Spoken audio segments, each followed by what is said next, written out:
So, do you think you can forgive and forget Series 8 of Game of Thrones?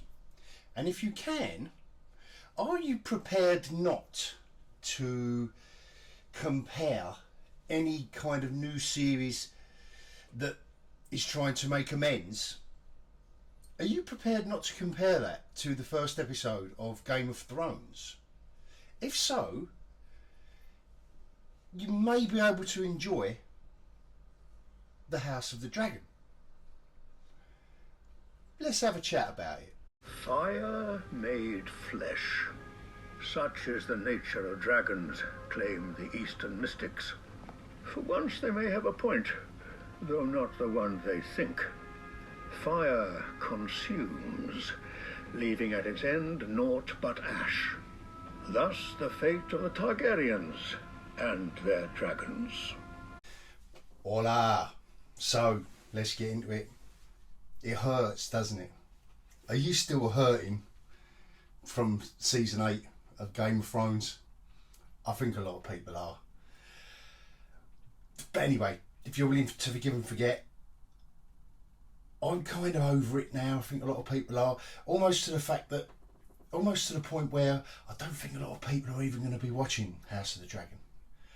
I've just got this feeling, but anyway, it's a bit early yet. Anyway, I've watched it. I'm going to share with you. Spoiler alert. Might be a few odds and sods there. I'm going to try not to do too many, just in case you haven't watched it, but you don't mind the odd spoiler or two. But I will say right up front that, to be fair, obviously it's got to intro the characters in the first episode, obviously. And a lot of them we've kind of heard about from the Game of Thrones, and you may have read the books. I haven't read the books. None of them. Not a one. And I didn't even read the books after the series, well, especially not after season 8. But I'm not going to go there. Not too much. I can't help it though. I've got to. So, never read the books.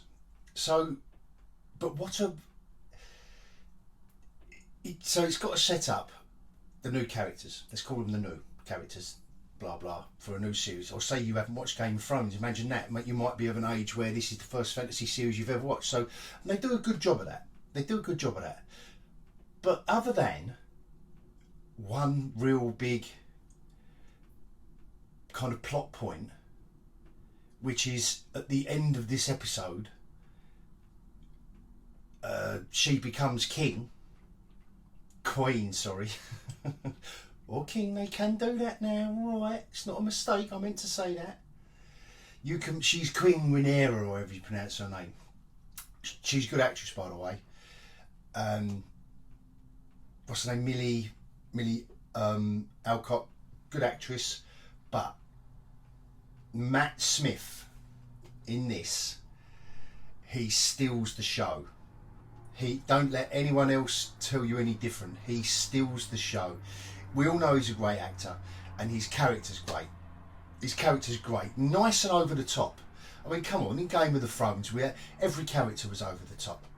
There was, all right, when they got into their stride, there's nuances in it that a lot of, from all those books, I imagine that, the nuances and the little twists and turns in each character's, kind of development, the tiny detailing of it all. But so there are good characters in this, all well acted. It starts off with a dragon, so it's doing exactly what it says on the tin, and there's plenty of action. Because comparing this to the first episode of Game of Thrones, which I've got to do, I must say there wasn't a lot of action in Game of Thrones Series 1, Episode 1. In this, got a big jousting tournament in the middle to accentuate one of the story points that they're getting across, and it was nicely done. A little bit of rumpy pumpy in there as well for all the Game of Thrones fans. Let's make it a bit juicy. So it's doing everything it says on the tin. But other than that, they've got to introduce the characters, not moaning. But when you compare it to the Game of Thrones, what they crammed in there. But I'll get to that. So it's got quite a good cast in House of Dragon. Paddy Considine as the king, as old Rhaenyra's, I hope I'm pronouncing her name right. I watched it yesterday, so I forgot a lot of things. Old Rhys Ifans is in there and the Graham McTavish. So, you know, we've got the dragon, got plenty of action. I would say all good acting. I don't think there's not a poor performance yet. Really not in these main characters, certainly not. And a good chemistry between Rhaenyra and Daemon. The two Targaryens, which I'm assuming are going to be the main two characters. And I know this actress isn't going to be in it because this is a flashback. And it's obviously, you know, the narration at the beginning of the episode is talking about, oh, you know, years ago, blah, blah, blah.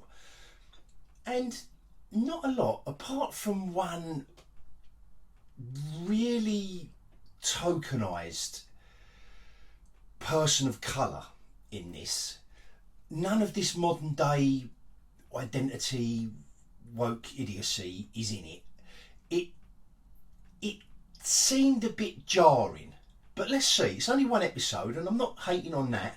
I'm not hating on it, but it just seems so glaringly obvious, and it really does come across as a tokenised, you know, let's get one of them in. But from what I hear, it's a decent character, and it's quite an important character. So, and again, decent actor. So let's go with the flow, as long as we still hold forgiveness in our hearts for season 8, because if you can't get over that, it's pointless watching this, because you're always going to have it in your head. You're always going to have that. so don't bother, don't waste your time. And the only other thing is with it is it's CGI time now, isn't it? And for some reason, I've seen reports that vary between, you know, 10 million up to 16 million, but the whole thing cost 160. So by my maths, that's 16 million an episode in dollars. And not that it matters in any other currency, does it? It's just a lot. So what I don't understand is, I know CGI is expensive, like you pay per second. You know, we all know that this isn't a cheap for the glory stuff. This isn't glory stuff. I'm not saying it's bad, and I think the modern eye now, we are getting so used to the CGI. There's a certain something about that on the screen. The dragon was done fantastically well. Fantastically well. It's the architecture stuff. It just looks, and everything is so bright and glaring. And I know we're in like King's Landing, and that's not in a kind of grim and gritty like Winterfell of Game of Thrones episode 1. Nevertheless, even the interiors, everything's twist, and I'm just talking about the palace. Everything is like box fresh. Everything is box fresh. Now, when you go back to Game of Thrones, there was this rustic feel to everything, this lived in, and it didn't just apply to Winterfell and those glorious location shoots that they did for that scene where, you know, old Sean Bean chops the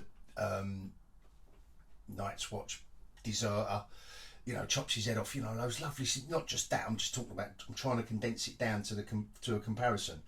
But then you come on to House of Dragon, and I'm not saying it's them doing it and I'm blaming them specifically, like the House of Dragon people.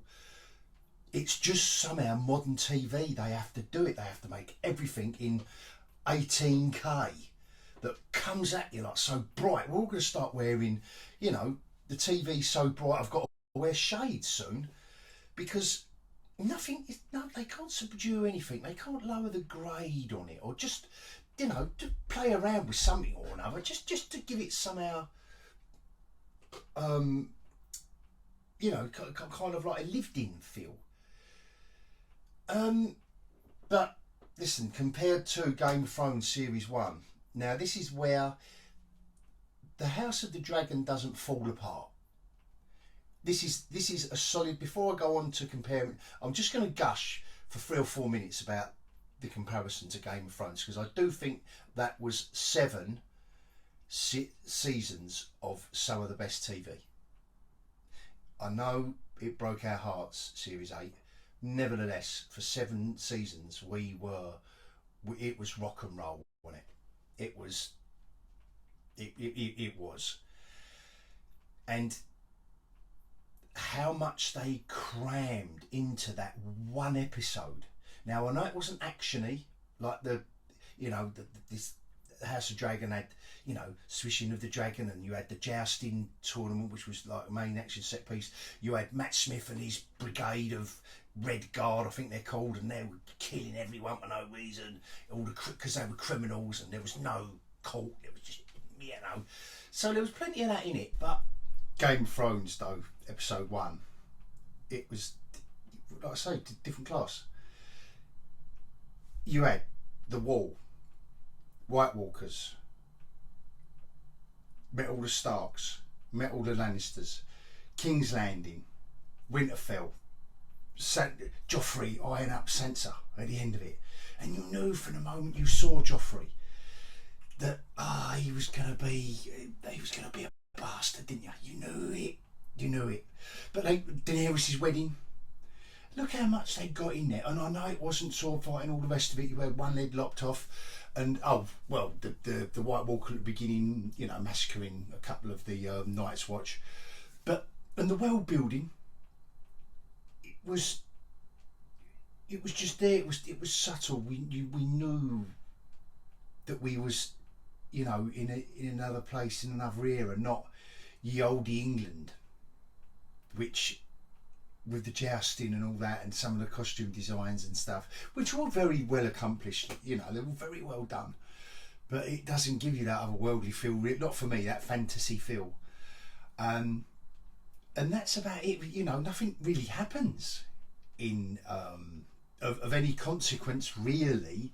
And I know that sounds horrible, because she's queen now and her mum's died, and they've had to intro characters. I know.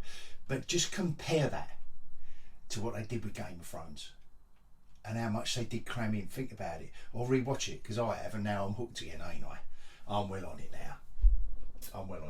Well back into it. So anyway, I will probably end it there.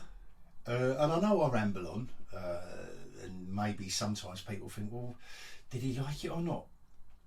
Yeah.